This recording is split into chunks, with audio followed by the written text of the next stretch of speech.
आज शिकार बहुत अच्छा रहा। अब महल लौटने का समय आ गया है।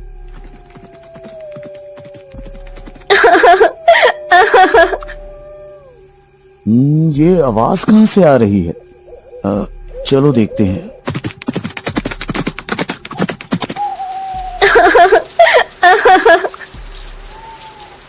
हे देवी, तुम कौन हो और यहाँ इस घने जंगल में क्या कर रही हो? महाराज, मेरे पति ने मुझे यहाँ छोड़ दिया है। अब मैं क्या करूं, कहाँ जाऊं, कुछ समझ नहीं आ रहा। राजा ने देखा कि औरत बहुत खूबसूरत है। उसकी सुंदरता से मोहित होकर राजा ने उसे सहारा देने का निर्णय लिया। अगर तुम चाहो तो मुझसे शादी कर सकती हो और मेरे महल में मेरे साथ रह सकती हो। ठीक है महाराज, मुझे आपकी शरण स्वीकार है। औरत राजा की बात मानकर उनके साथ महल में चली गई।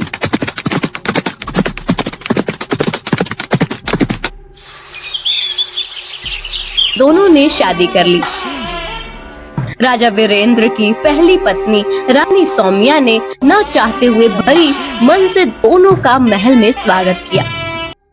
रानी सौम्या के 2 पुत्र थे, राजकुमार आदित्य और राजकुमार धीरेन।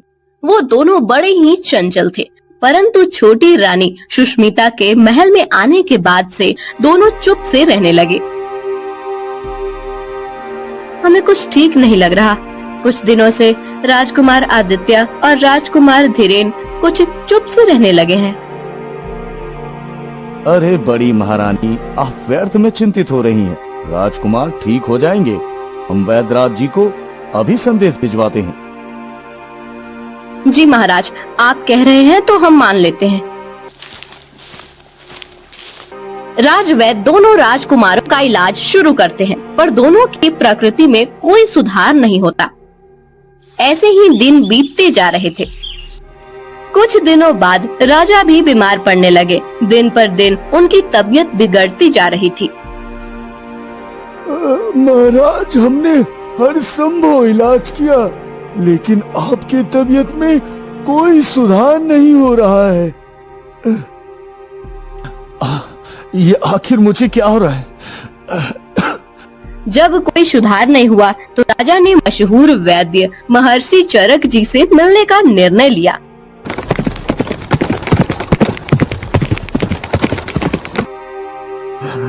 महर्षि जी, मैं बहुत बीमार हूँ। जब से मैंने नई शादी की है, तब से मेरी तबीयत बिगड़ती जा रही है। महाराज, क्या आप बता सकते हैं कि वो औरत आपको कहाँ मिली थी?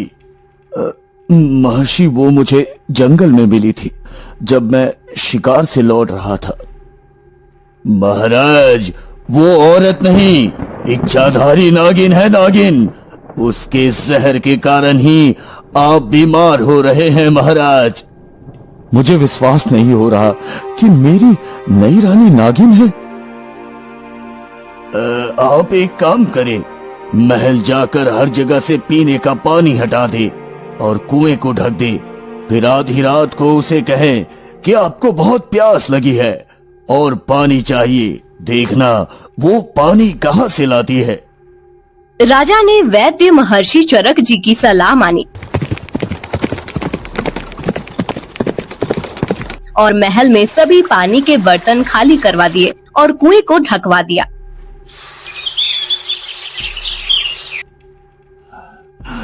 मुझे बहुत तेज प्यास लगी है, मुझे पानी दो। ठीक है, मैं पानी लाती हूँ। नई रानी बिस्तर पर लेटे लेटे ही एक गिलास हाथ में लेकर पानी ढूंढने लगी।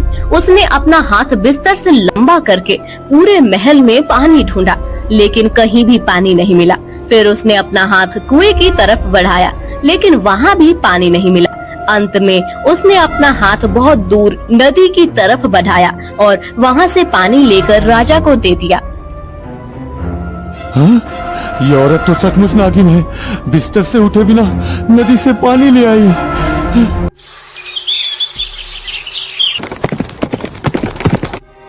महर्षि जी, मुझे यकीन हो गया है कि वो औरत नहीं नागिन है। मुझे उससे बचाइए महर्षि जी, मुझे उससे बचाइए। महाराज, आज आप अपनी पहली पत्नी रानी सौम्या से कहे कि चलो समुद्र देखने चलते हैं। जब आप ऐसा कहेंगे तो नई रानी भी साथ चलने का जिद करेगी, फिर आप उसे भी साथ लीजिए। आगे का काम मैं देख लूंगा।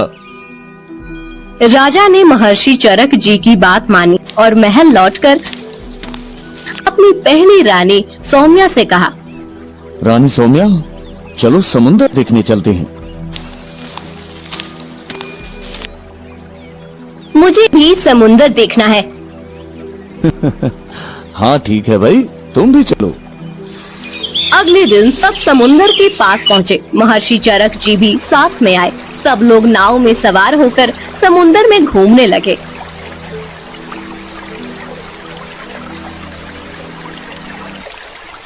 ये समुद्र बहुत गहरा है, आज तक कोई भी इसकी गहराई का पता नहीं लगा पाया।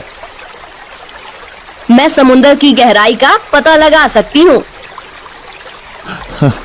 अरे, जब बड़े बड़े तैराक और नाविक आज तक इसकी गहराई का पता नहीं लगा पाए, तो तुम कैसे लगा सकती हो? ठीक है, मैं समुद्र में कूदने जा रही हूँ। जब मैं तल तक पहुँच जाऊंगी तो अपना हाथ हिलाऊंगी, तब आप लोग समझ जाना कि समुद्र कितना गहरा है। अच्छा ठीक है, करके दिखाओ। नई रानी समुद्र में कूद गई। उसके कूदते ही महर्षि चरक जी ने नाव को तट की तरफ भगाने का आदेश दिया। महाराज, जल्दी से नाव को तट की तरफ ले चलिए, जल्दी करिए महाराज। और एक किस्म की दवा पानी में फेंकने लगे। नागिन ने जब समुद्र तल तक पहुंचकर हाथ हिलाया तो वह महर्षि चरक जी की दवा से पत्थर बन गई और वहीं जम गई। महर्षि, आपने मेरी जान बचाई, इसके लिए मैं आपका हमेशा ऋणी रहूंगा महर्षि, हमेशा आभारी रहूंगा।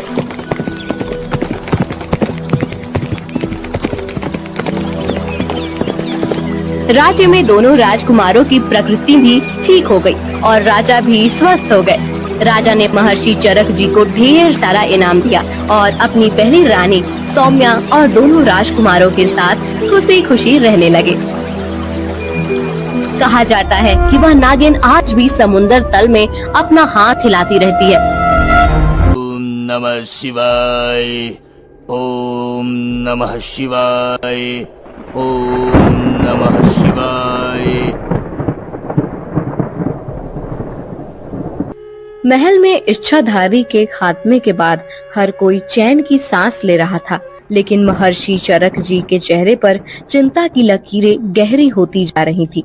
उनके मन में किसी अनहोनी का संकेत हो रहा था।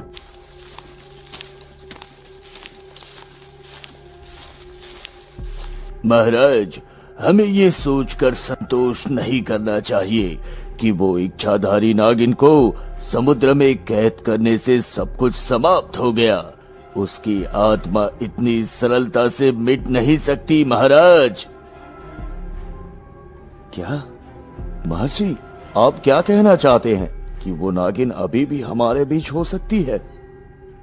हाँ महाराज, मैंने ध्यान लगाया था और मुझे आभास हुआ है कि उसकी शक्ति अभी भी इस भूमि पर विद्यमान है। ओम नागिनाय स्वाहा, ओम नागिनाय स्वाहा, ओम नागिनाय स्वाहा, ओम नागिनाय स्वाहा। दूसरी ओर समुद्र के गहरे तल में जहां नागिन की आत्मा को महर्षि ने एक पत्थर में कैद कर दिया था, वहां एक दुष्ट तांत्रिक ने अपनी साधना शुरू की थी। उसका लक्ष्य था नागिन की शक्तिशाली आत्मा को मुक्त कर उसके माध्यम से अपनी शक्ति बढ़ाना। ओम नागिनाय स्वाहा, ओम नागिनाय स्वाहा। तेरी शक्ति को मैं बुलाता हूँ। ओ नागिन, इस संसार में वापस आ, वापस आ। समुद्र की लहरें बढ़ने लगी। पानी में से एक तीव्र नीली रोशनी उभरने लगी। वह पत्थर जिसमें नागिन की आत्मा बंद थी धीरे धीरे फूटने लगा। अचानक एक भयंकर गर्जना के साथ नागिन पत्थर के बाहर आ गई। मैं मुक्त हो गई। इस संसार ने मुझसे जो लिया, अब मैं उसे वापस लूंगी।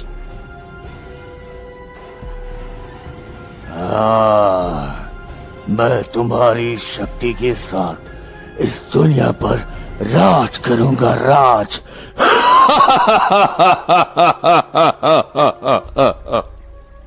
तांत्रिक की योजना थी कि वह नागिन की शक्ति का उपयोग कर पूरे राज्य को अपने नियंत्रण में ले। ये तो संभव नहीं है तांत्रिक। नागिन ने अपनी कुटिलता से तांत्रिक को धोखा दिया। वह उसे मारकर उसके सारे जादू पर कब्जा कर लेती है। अब नागिन पहले से भी शक्तिशाली हो चुकी थी। कोई भी मेरी शक्तियों को नियंत्रित नहीं कर सकता। अब मैं अपना बदला पूरा करूंगी और उस राजा वीरेंद्र को तबाह करूंगी जिसने मुझे कैद किया था। महल के बगीचे में एक दिन रानी सौम्या टहल रही थी। अचानक उन्हें ऐसा महसूस हुआ जैसे कोई उन्हें देख रहा है। एक अनजानी घबराहट उनके दिल में घर करने लगी। ये हवा इतनी तेज क्यों हो गई? कोई यहाँ है क्या? अचानक एक अदृश्य शक्ति रानी सौम्या पर हमला करती है। उनके गले पर एक ठंडी नागिन जैसी छाया महसूस होती है। वे घबराकर पीछे हटती हैं, लेकिन वह छाया धीरे धीरे गायब हो जाती है।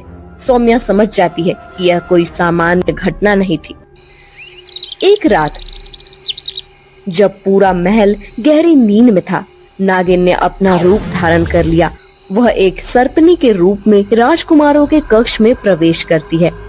अब मैं अपना बदला पूरा करूंगी। राजा वीरेंद्र के प्रिय पुत्र अब मेरी कैदी होंगे।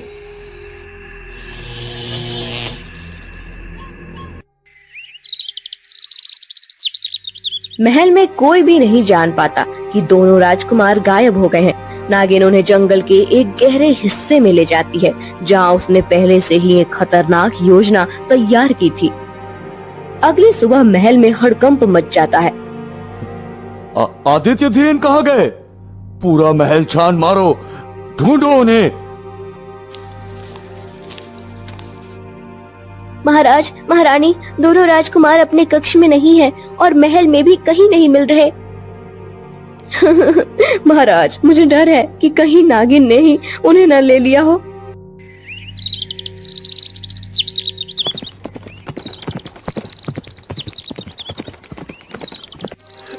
महाराज, हमें उनकी तुरंत खोज शुरू करनी चाहिए। ये नागिन की चाल हो सकती है महाराज। हाँ महर्षि, हमें उन्हें जल्द से जल्द खोज निकालना होगा।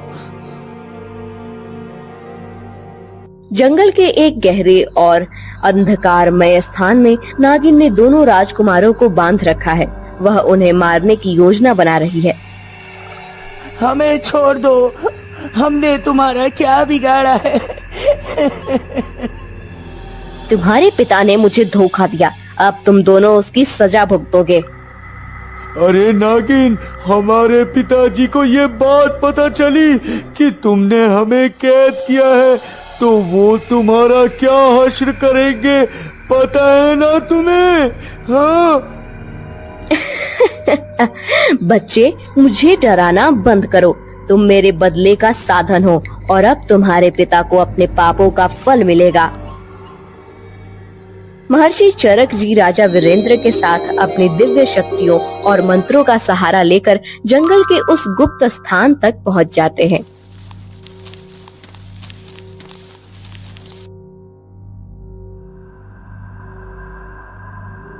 ओम नमः शिवाय, ओम नमः शिवाय, ओम नमः शिवाय। हे देवों के देव महादेव, इस दुष्ट आत्मा को बांधो। नहीं, यह नहीं हो सकता। तुझे मेरे बच्चों से दूर रहना चाहिए था नागिन। अब तुझे अपने कर्मों का फल जरूर मिलेगा, जरूर मिलेगा तुझे अपने कर्मों का फल।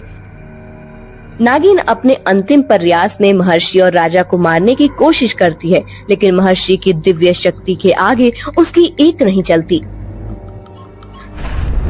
मैं तुम्हें छोड़ूंगी नहीं, तुम सभी को मेरी तरफ भुगतना पड़ेगा। तेरा अंत आ गया है, अब तुझे कोई नहीं बचा सकता, कोई भी नहीं। महर्षि चरक जी अपने मंत्र बल से नागिन को पूरी तरह से निष्क्रिय कर देते हैं। नागिन अपनी हार मान लेती है और विलाप करने लगती है। मैं तुम्हें छोड़ूंगी नहीं, तुम सभी को मेरी तरफ भुगतना पड़ेगा। महर्षि चरक जी उसे फिर से एक पत्थर में बंद कर देते हैं।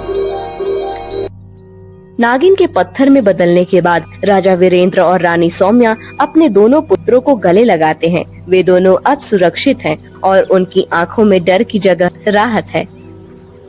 पिताजी, हम बहुत डर गए थे पिताजी।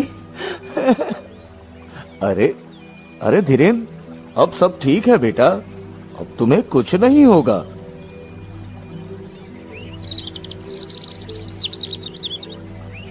ओम नमः शिवाय, ओम नमः शिवाय, ओम नमः शिवाय।